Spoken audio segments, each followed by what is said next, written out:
Hello everybody, welcome to OCHD and welcome to another Jumputi Heroes news video. Today we are talking about one of the more this is really difficult to talk about, isn't it?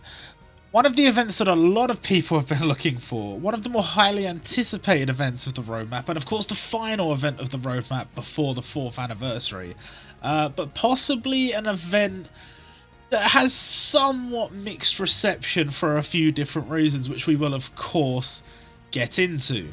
To start things off, the spread looks nice. You see that big banner image, you're like, hey, cool, you got a lot of the big names there, a lot of big enemies, it's all cool. But the image can be misleading. So, to start things off, definitely one of the coolest features of the event, on your first login, during this event, you will receive Yusuke and Gon as a playable character. So this is only our second ever free-to-play crossover unit. The first one was, of course, Goku and Luffy.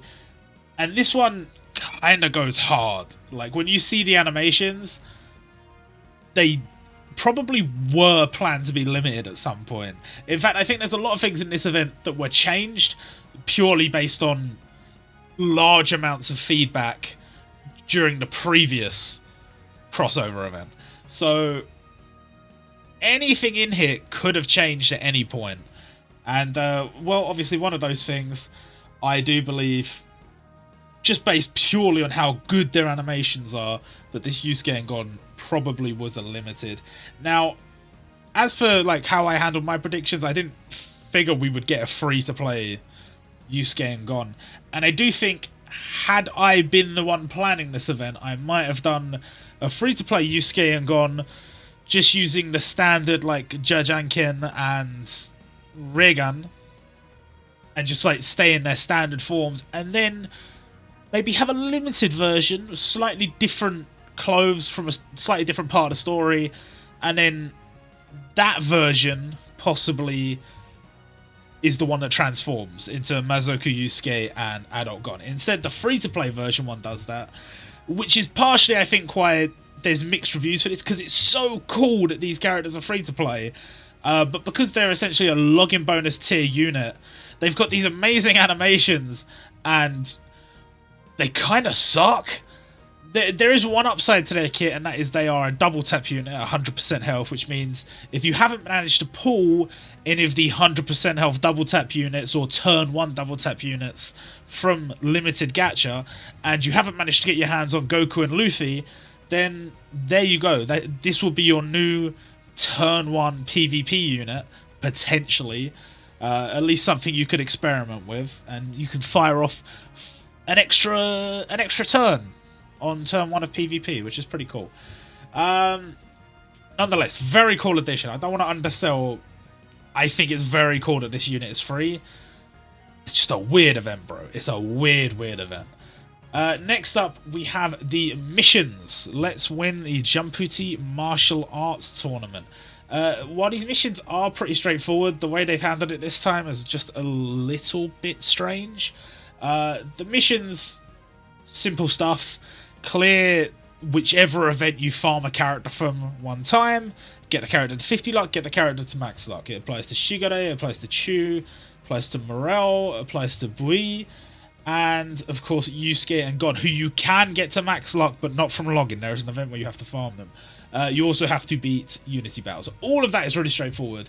Then this part's just a little bit weird. You have to do like an exchange thing where you trade in the points for these medals, and then you need to trade the medals and the points to sort of move your way down the list until you get to the end. And when you get to the end, you will have gone through all of these medals, and you will get yourself the emblem, the Jumputi Martial Arts Victor's emblem.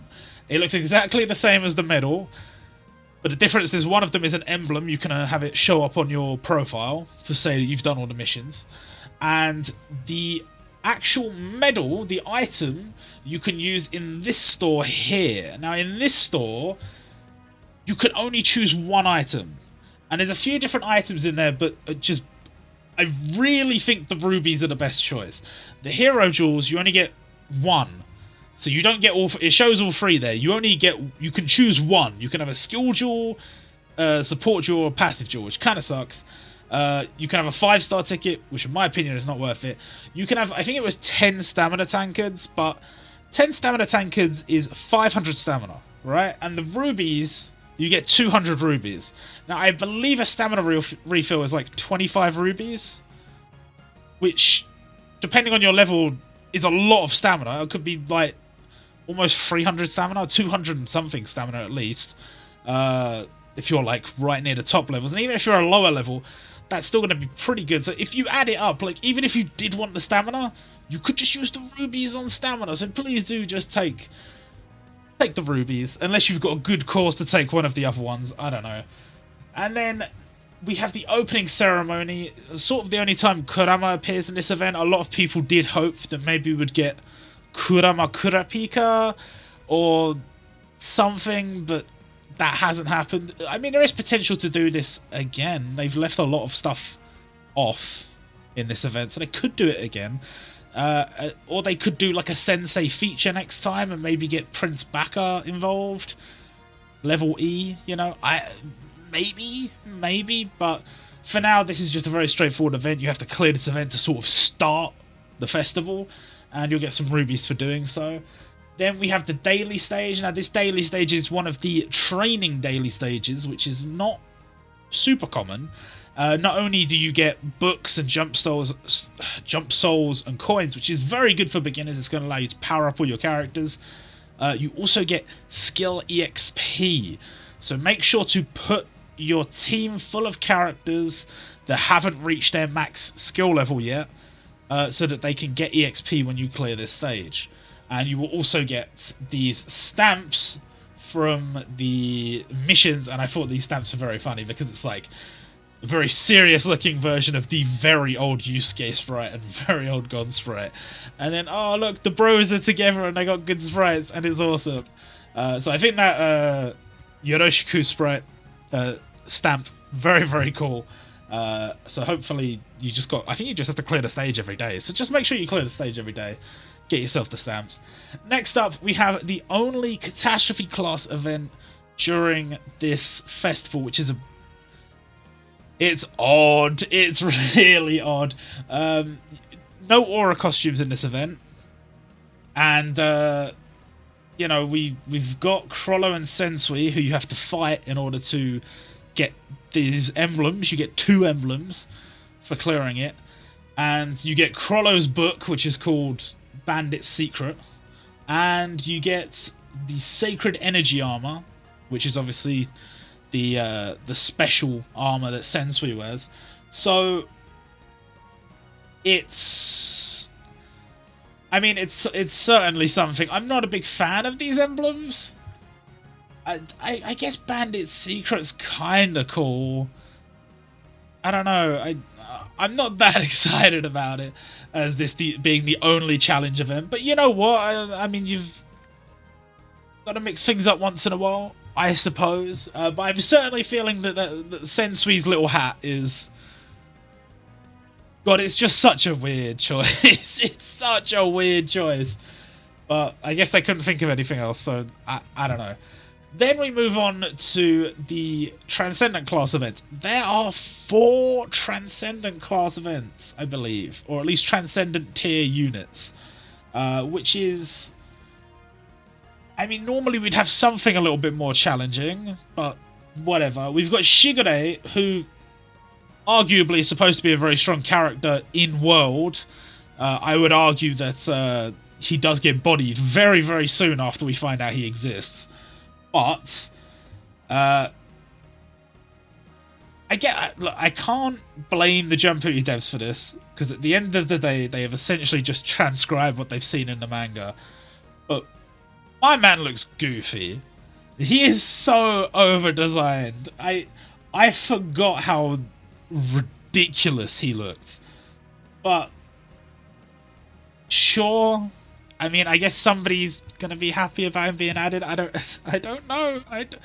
He did not even come to my mind when I was thinking about this event, so I can't really talk about it much. But I do think it's very cool that you might have noticed the first event, the second event, they're all sort of crossovers between the two series.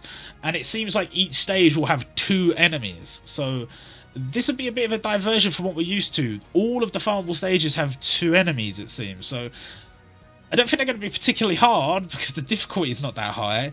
But might have some tricky elements to them. I guess we'll have to wait and see how far they go with that. But probably not very far. But yeah, Shigure is certainly here. Then we have the Alchemist and the Med Student, which adds Chu to the game.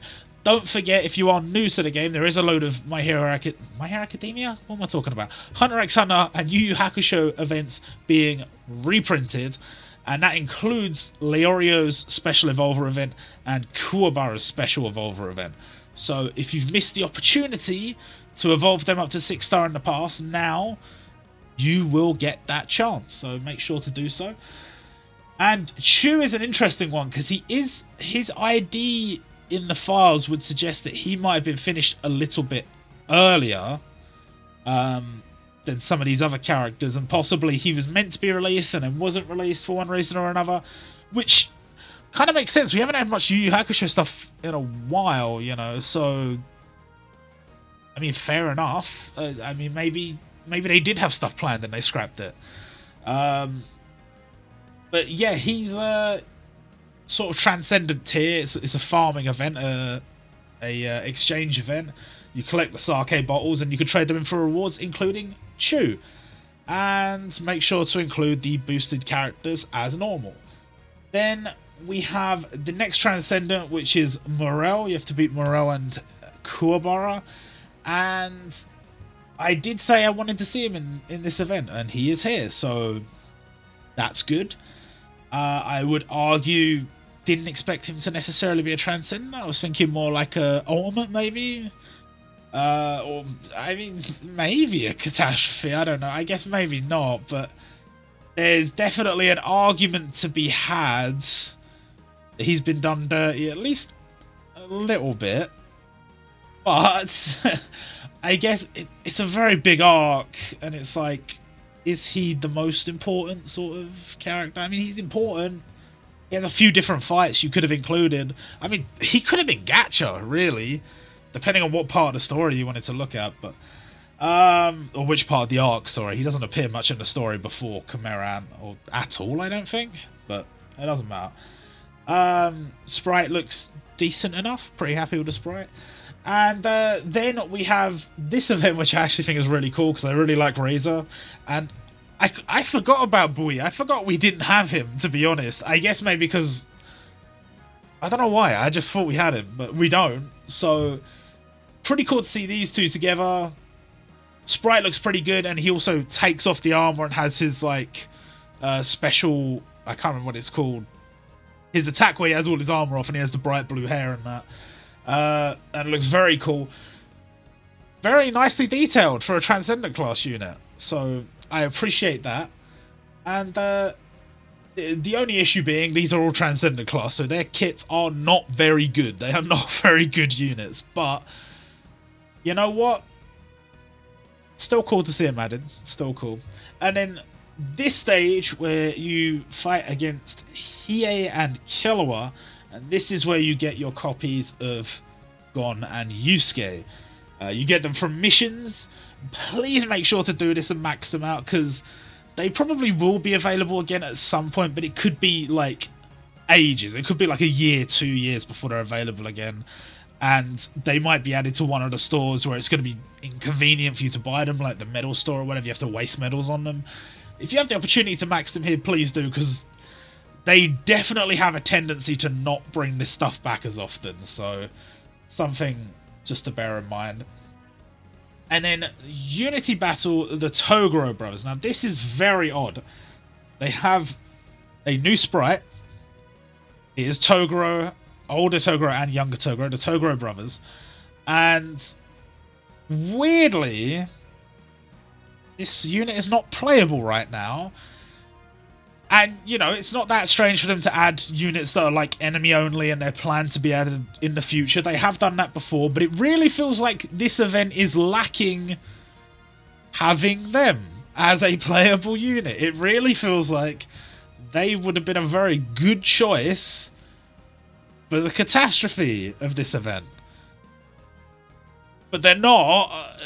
They are in the Unity battle, and then we will see them again at some point. We have no idea when. The sprite is absolutely fantastic. And you get a legend summon from this, and it is a crossover legend summon. And I think this is the first legend summon that's just a crossover between two series, because we have had some that are like multiple series. I think this is the first one that's just two series, and yeah, it makes sense. Reiki and Nen is kind of the two power systems of the two series, and it's, you know, Yusuke and Gon firing off their special attacks. So I'm okay with the legend summon. I'm not a big fan of Unity Battle, to be honest, and considering we just had one, and now we've got one in this event, and then we're probably going to have one for the anniversary, I'm not a fan, but it's cool to see the Togaro Bros at least. I'm hoping that that is a sign that they've got some cool stuff planned that we're not privy to. I will reveal that there is another empty slot in the Yu Hakusho files now, so there is another character that they haven't done anything, they haven't added to the game yet, so they will be added at some point. Who they are, we do not know, but there will be another Yu Hakusho character added at some point. Probably, I would say in the near future, but I mean, the empty slot in the Yu Hakusho files that Shu is now in, that was there since at least 2 years ago. So, I mean, maybe not. It's kind of hard to say.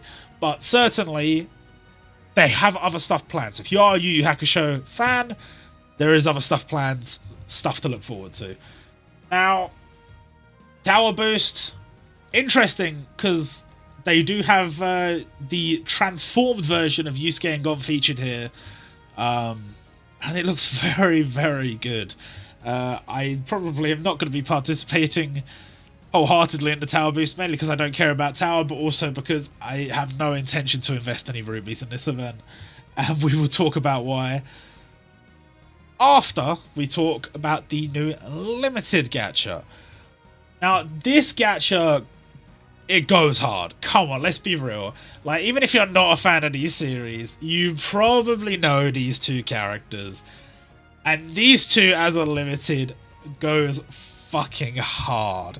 I am so gassed to see them. I really, under other circumstances, would be tempted to summon.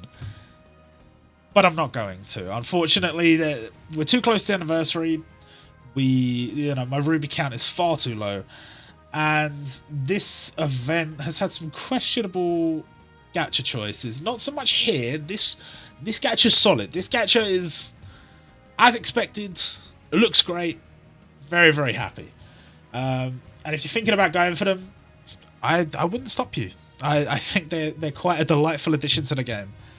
But this gacha, this gacha is one of the worst new hero gacha, if not the worst new hero gacha ever added on Jumputi Heroes, which is a big claim, but I think a lot of people sort of agree.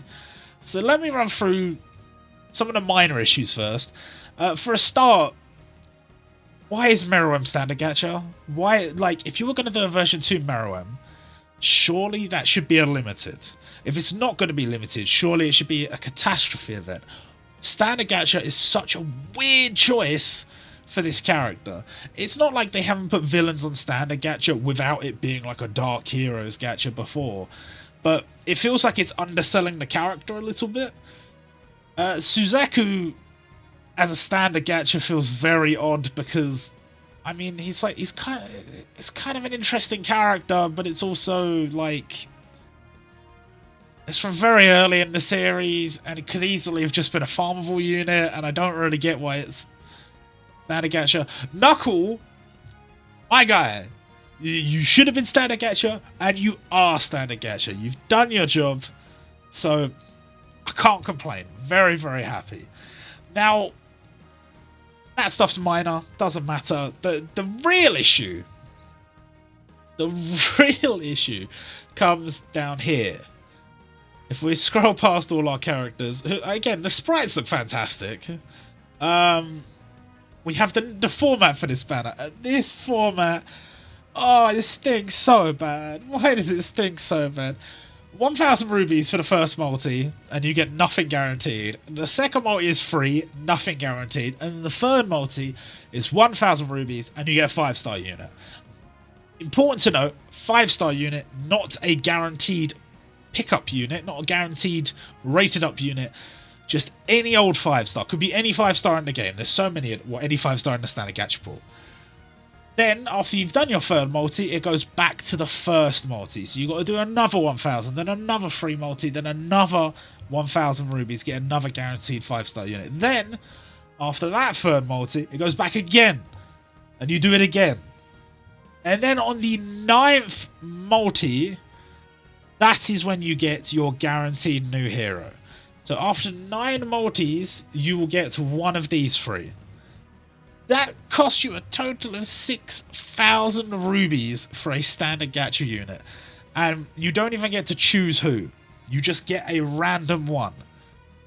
So that sucks. Like, if it had been a choice ticket and you got to choose which one, it would have at least been a little bit better, but that's still far too expensive. Most of the time, you could get a guaranteed new hero for like 2,250 rubies. Like, it's like almost triple the price. But, okay, even if we let that slide, which I wouldn't be inclined to, this gacha has a little bit of text up here in the corner. And you might not notice this in most of the gacha. I know I didn't when this first got posted. This had to be pointed out to me. And this text is the same one that appears on the limited gacha. It's got an exclamation mark after it, but the text is the same. And what it means is they are a limited time batch of characters. So similar to the seasonal characters, like the cross-dressing characters and the... Who else is in there? I'm trying to think of the other seasonal characters. They're not coming to mind. The summer characters, like Summer Aya, Summer Momo, whatever. Those characters can only be summoned when their gacha returns. They don't appear on any other gacha. Also, like the Yukata Sasuke. Even when there's like special gacha where you can pull every red limited in the game, he's not there. He only comes back on his banner. And so this is the same. Seemingly, these characters will only come back when this banner comes back, or if there is some kind of special print of these characters. They will not be in the regular gacha pool. They won't be added to tickets. They won't be added to choice tickets. They're just not going to be obtainable, basically. And that's such a dick move.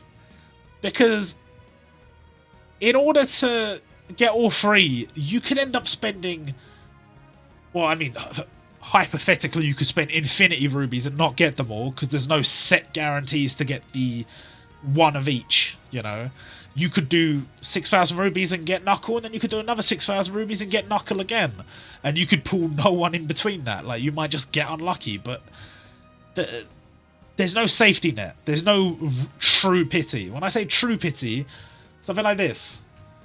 If I get to the 9th multi, I get Killua and Hiei guaranteed. Any of the gacha we had where they give you like a choice ticket or something and you get to choose the character. True pity. That's fine. But on a gacha that costs 6,000 rubies and you don't get the character you want, imagine you really want Suzaku and you spent like, what, 3 rotations, 18,000 rubies and you didn't get him. That'd be devastating. That's 2 limiteds you could have got. So,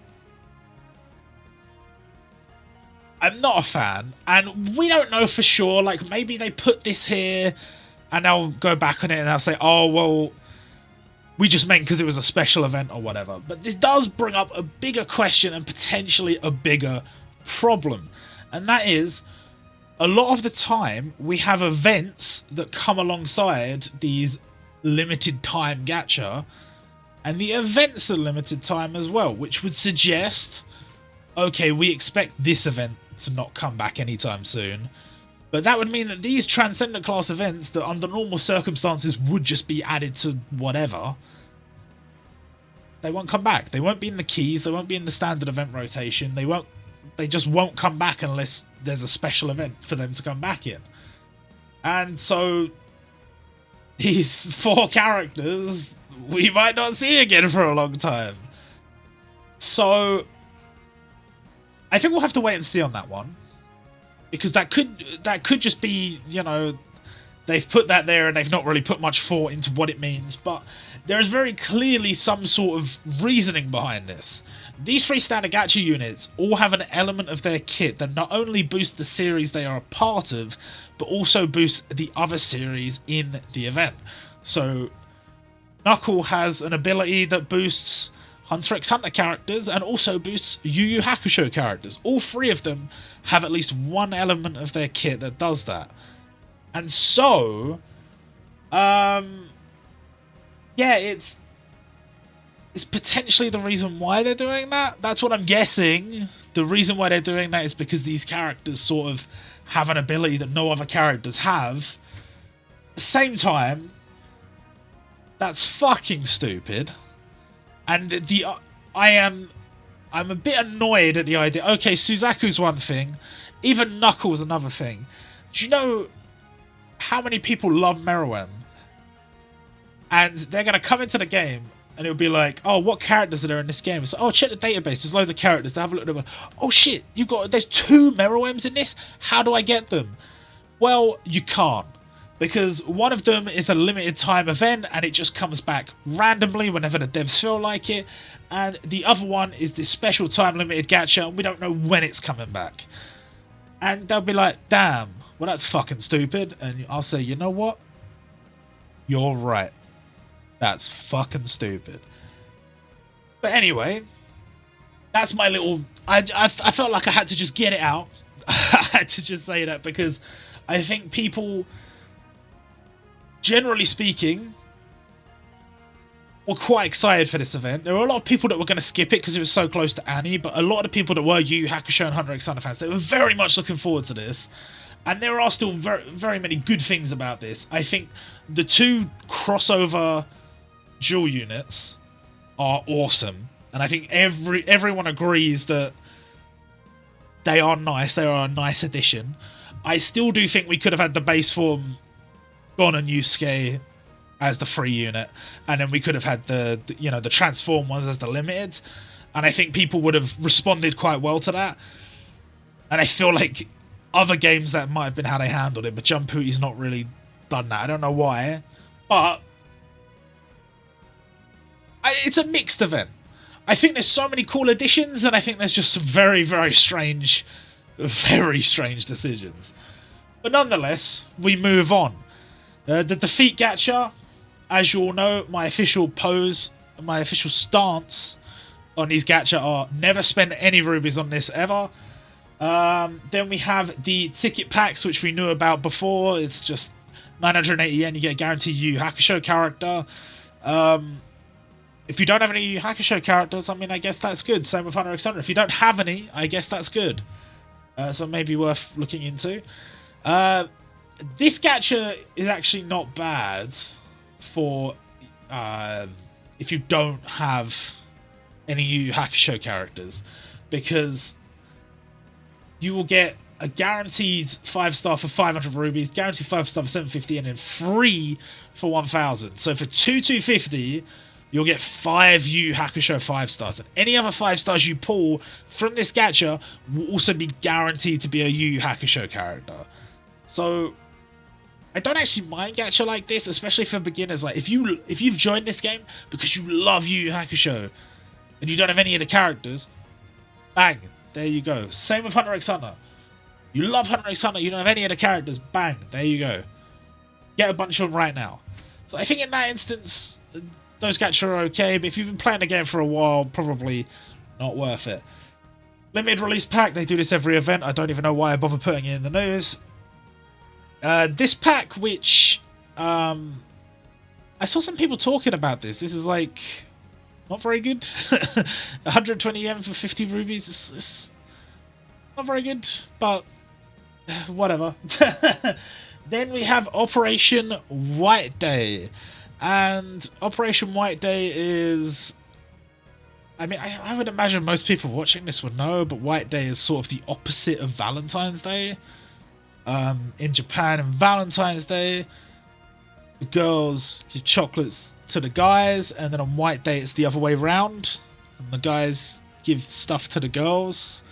And it's a sort of reciprocal thing most of the time. Like, if you got chocolate from somebody in Valentine's Day, well, you better give them something back on White Day. It's only fair. And this is the costume. We saw this in the last data download. This is the costume for Todoroki. The setup for this event is a little bit different to what I thought it was going to be. They introduce Todoroki as a manly man, a handsome man, and you get a special gacha that gives you Todoroki, the representative of handsome men everywhere, and Mignetta, the representative of other men everywhere. While that is quite funny, this is just such a weird addition. I guess they just didn't want to do like a full-on thing for White Day this year, which I guess I get, but they've made these 3 little icons for the new little collectibles, and they look very nice. But it doesn't matter which one you farm. It makes no difference, because one's available one day, one's available the next day, one's available the next day. I don't think I've updated that properly. I think I got the order wrong. Yeah, I've got the order wrong. I think it's cookies is supposed to be there and marshmallow is supposed to be there, but it doesn't matter. The point is, you go in and you farm regardless of what day it is. And I mean, you should be logging in and playing every day at the moment, because there is daily missions on this down here. If you collect 8 of these sweet treats a day, it doesn't matter which one, you get 50 rubies. I say it doesn't matter which one. You have to collect the one from that day, but you can't collect the others. So it doesn't matter. So just play the game and get 50 additional rubies every day, which is quite nice. And then there's these missions, which you will clear very, very quickly. And you can get yourself the costume and a bunch of other goodies. So make sure to do this. You know, maybe you sat out on the last event or whatever. This will still be running for a little bit at the start of Yu Hakusho, so get stuck in. And get yourself the costume, which looks very nice. It looks very, very nice.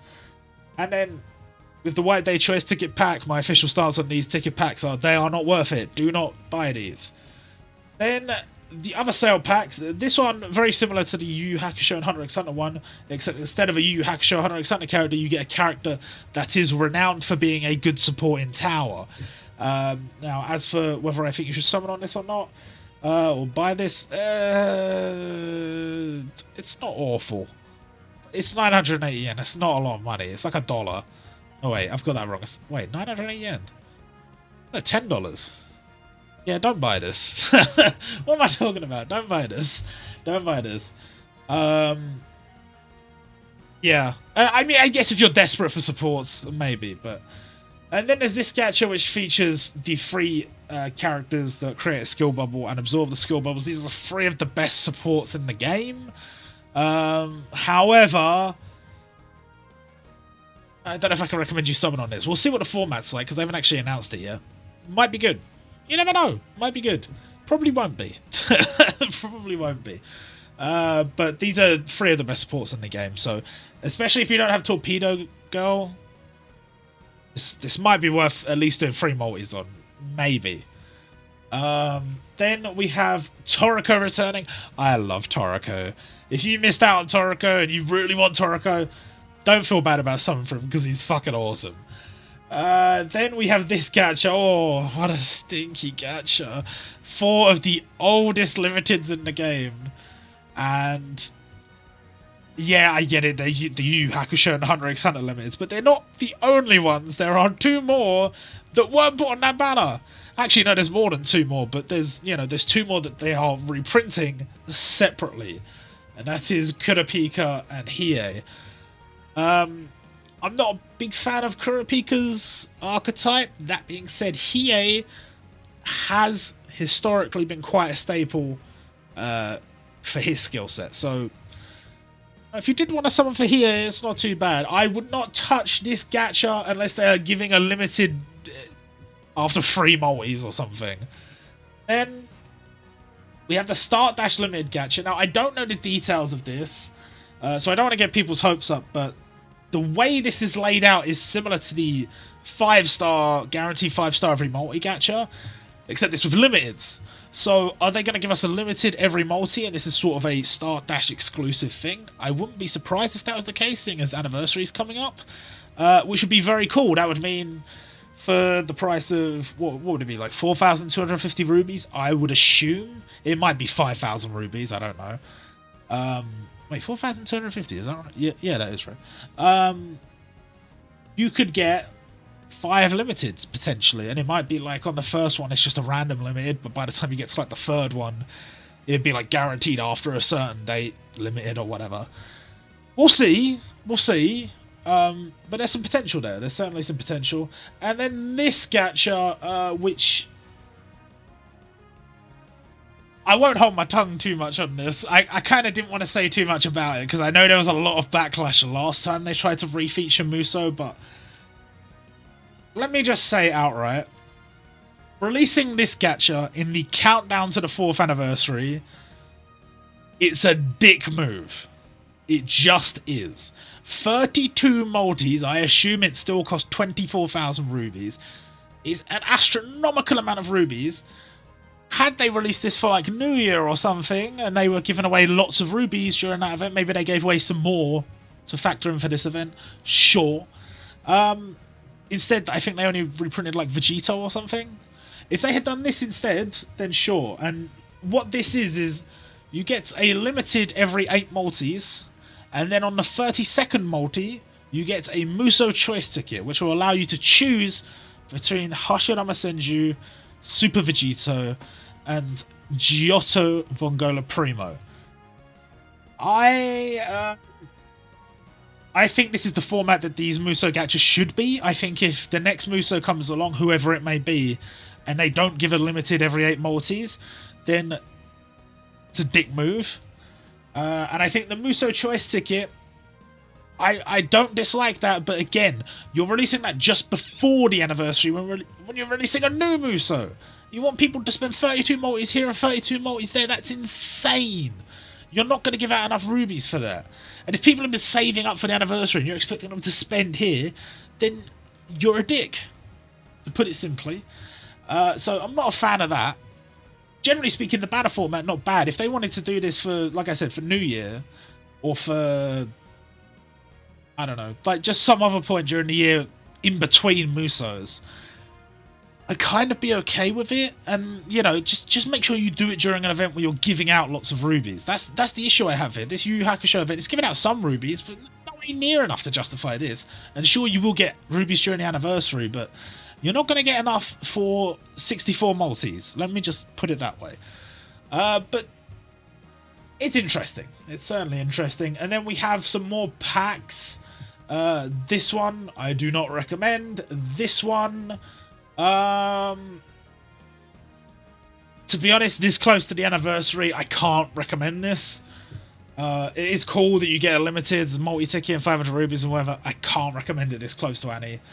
This one I don't recommend, and this one I don't recommend. So that's gonna do it for this video.